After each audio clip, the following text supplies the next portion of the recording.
She doesn't need much, but she does carry an umbrella in the sun to make sure she doesn't get tan. In America, it's good to be tan, we say. But Lan Lan wants to be pale anyway. This Indian summer starts almost as soon as she comes, so that she doesn't put her umbrella away until practically October. I am not American, she says. It is just a little beige fold-up umbrella, and she only uses it around lunchtime. Still, we think it's weird. Would you want to be, says Lizzie, American, I mean? No, says Lan Lan, smiling. This is not my home. But would you want it to be your home? Better to want nothing, she says, than nothing mean nothing. She puts her finger up when she says stuff like that. It's like her finger is talking instead of her. And this is Lan talking. In Chinese we say I, without love, that it is better to be without attachment, just as it is better to do things wu wei, without effort. That is how my father used to talk, like a Taoist monk. And this is Winnie again.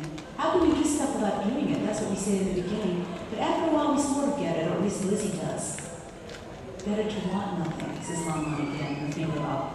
Ask for nothing, expect nothing. But how can you want nothing, I say? I mean, how can you just decide? Of course you can decide, says Lan Lan. She tucks her hair behind her ear. We're sitting outside under the apple trees, me and Lizzie in the sun and Lan Lan in the shade. She has to wear a sweater because the ground is cold. And in the shade, the air is cold too. It's not like being in the sun, but the air is warm.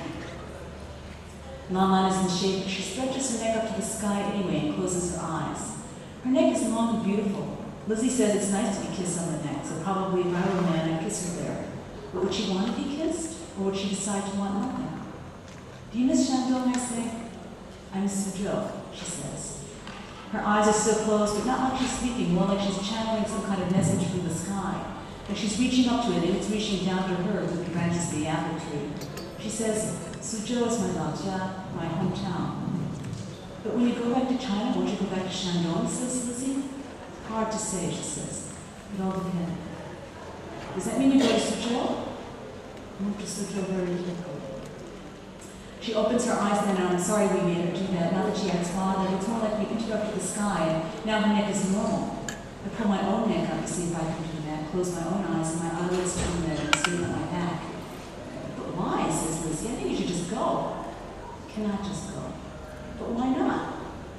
Lan Lan tickles me under the chin, which is how it is that I open my eyes and see that the sky has gone away from her, and that there's a sadness coming down. First of all, I would need a job, she says, not to say sort of like a residency permit. So get one, says Lizzie. You have to know someone, says Lan Lan. Not just someone, how do you say, have influence. To get a job? Lan Lan nods. You can't just apply? Lan Lan shakes her head. Do you know someone with influence? I know no one, she says. And then I'm just going to read just one more short passage from the very beginning of the book. This is Blondie speaking about the day that Lan Lan arrives. The day Lan came, you could still say whose family this was, Carnegie's and mine. We had 3 children, 2 beautiful Asian girls, or should I say Asian American, Wendy, age 9, and Lizzie, age 15, both adopted, and 1 bio girl, Bailey, age 13 months. Carnegie's ancestry being Chinese and mine European, Bailey was half-half, as they say, or is there another term by now, with less mismatch in it? Half-half having always spoken to me more of socks than of our surprised child, come to warm the lap over the years. Our family was, in any case, an improvisation. The new American family, our neighbor Mitchell once proclaimed, tottering drunk up our dead stairs. But for Carnegie and me, it was simply something we made, something we chose. His mother, Mama Wong, thought this unnatural. The trouble with you people is not enough, period, she'd like to say. You can say, I think like Chinese, but I tell you, a child should grow up and say, this is my mother, period. This is my father, period. Otherwise, that family looked like not real. Always good about assigning blame, she blamed the family on me. I know Blondie. Everything a nut do, she do too. She is not even a real nut like her friend Gabriella. She's only tried to be nut. To which my friend Gabrielle would say, Jamie, your name is Jamie. I can't believe you let Mama Wong go to Blondie all these years. And Carnegie, too. That is like the definition of low self-esteem. I tried to tell her that it was my choice, that I like new things.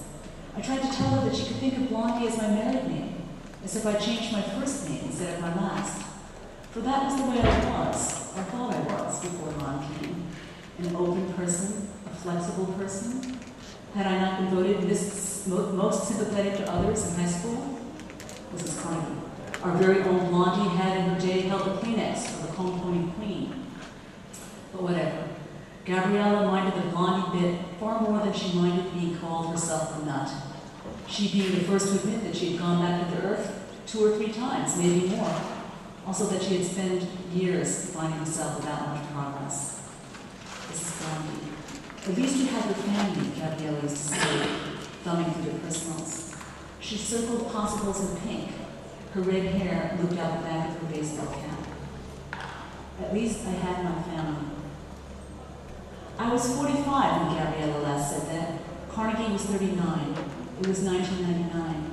We lived in a nice town with good schools outside of Boston. A town within easy driving distance, as we like to say, of both city and ocean. At least I had my family. Every happy family has its innocence. I suppose, looking back, this was ours.